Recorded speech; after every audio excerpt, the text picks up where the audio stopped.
Hello! Hi అండి. అందరూ ఎలా ఉన్నారు? Welcome to Gautam vlogs. చూసారు కదా పిల్లలకి ఎగ్జామ్స్ అయిపోయినాయి. ఇంక ఇవాళ లేట్‌గానే లేచారు. ఇప్పటికే 6:30, 7 అవుతుంది. లేస్తూగానే మా పిల్లలకి ఇలా పాలు తాగేయడం అలవాటుంది. తర్వాతే బ్రష్ చేస్తారు. మార్నింగ్ లేచినప్పుడు ఆ నిద్ర మొహాన అయితేనే పాలు తాగుతారు. తర్వాత తాగరు ఏంటో పాలిచ్చినా.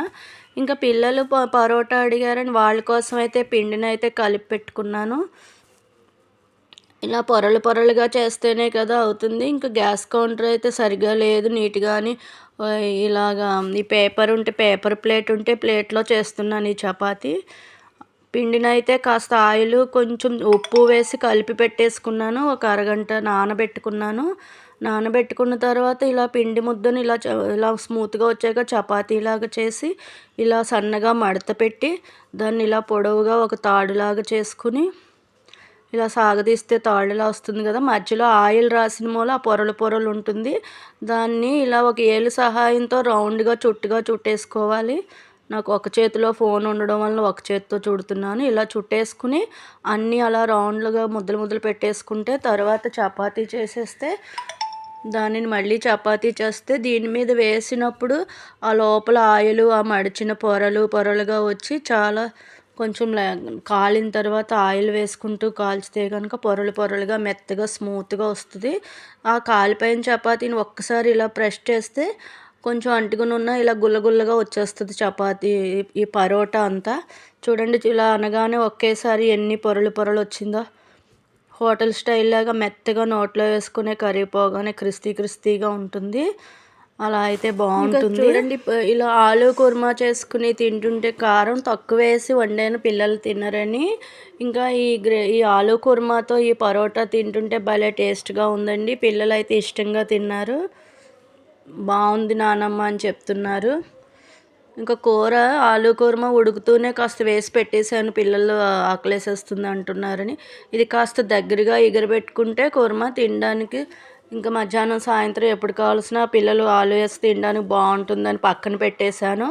ఇంకా స్నాక్స్ కోసం మధ్యాహ్నం ఎగ్జామ్స్ అయిపోయాక పానీపూరి చేస్తాను అని అన్నాను. ఇంకా పానీపూరి అని పిల్లలు పీకేస్తున్నారు. ఇంకా షాప్లో అమ్ముతారు కదా, ఇలా నూనెలో వేయగానే పొంగే పానీపూరీలు ఒక ప్యాకెట్ తీసుకొచ్చాను. ఒక 50 ఎన్నో ఉన్నాయి, 30 రూపీస్ తీసుకున్నారు. దాన్ని ఆయిల్లో వేయగానే పెద్ద పూరీల్లా వచ్చేసినాయి. ఇంకా పానీ కోసం అయితే ఇంకా కొత్తిమీర, పుదీనా, కొంచెం జీలకర్ర, ఇంకా చాట్ మసాలా వేసి మిక్సీ పెట్టాను. దాన్ని 2 గ్లాసులు వాటర్ వేసి, కొంచెం చింతపండు రసం కూడా వేసి, ఉప్పు వేసాను. కొంచెం చాట్ మసాలా వేయగానే మంచి పానీపూరి టేస్టీ వాటర్ వచ్చేసింది. భలే ఉంది. అయితే టేస్ట్ అయితే అచ్చం బయట అమ్మే షాప్ బండి మీద ఉండే వాటర్ లాగానే వచ్చింది నానమ్మ అంటున్నారు పిల్లలు. బాగుందండి వాటర్ అయితేను. ఇంకా దానికోసం అయితే వాటర్ పక్కన పెట్టి పూరీలు వేయించడం మొదలుపెట్టాను. చూడండి భలే బాల్స్ లాగా నూనెలో వేయగానే భలే వచ్చేసినాయి కదా పానీపూరీలు అన్నీను.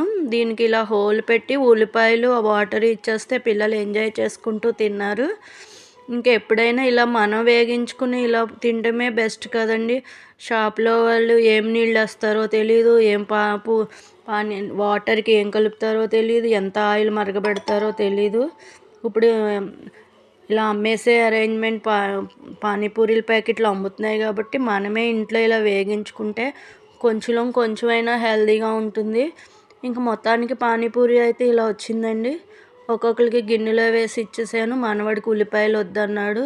ఉట్టి వాటరు పానీలు ముంచుకుని తినేస్తాను అన్నాడు. పాప అయితే ఉల్లిపాయ ముక్కలు వేసుకుంది. ఇంకా పక్కన పిల్లలకు కూడా ఇంట్లో ఉన్నారని వాళ్ళకి కూడా కొంచెం ఇచ్చాను. అందరూ కలిపి ఎంజాయ్ చేసుకుంటూ తిన్నారు. మొత్తానికి పానీపూరి అయితే ఇలా అయింది. ఇంక ఇంట్లోనే బెడ్షీట్లు పరిచి టెంట్ హౌస్ అని చెప్పి ఆడుకుంటూ తింటున్నారు. ఇంక ఈ సమ్మర్లో అంతా పిల్లలు ఇలానే ఉంటారు కదా, అందరి ఇళ్ళల్లో ఇంట్లోనూ. ఇంకా ఒకటే అల్లరి చేసుకుంటూ ఏదో ఒకటి అడుగుతూ తింటూ ఇలా ఎంజాయ్ చేస్తారు. బయట ఆడుకోవడానికి ఎండలు కదండి. ఇంక ఇంతేనండి ఇవాళకి. షేర్ చేయండి, కామెంట్ చేయండి. Thank you. బాయ్.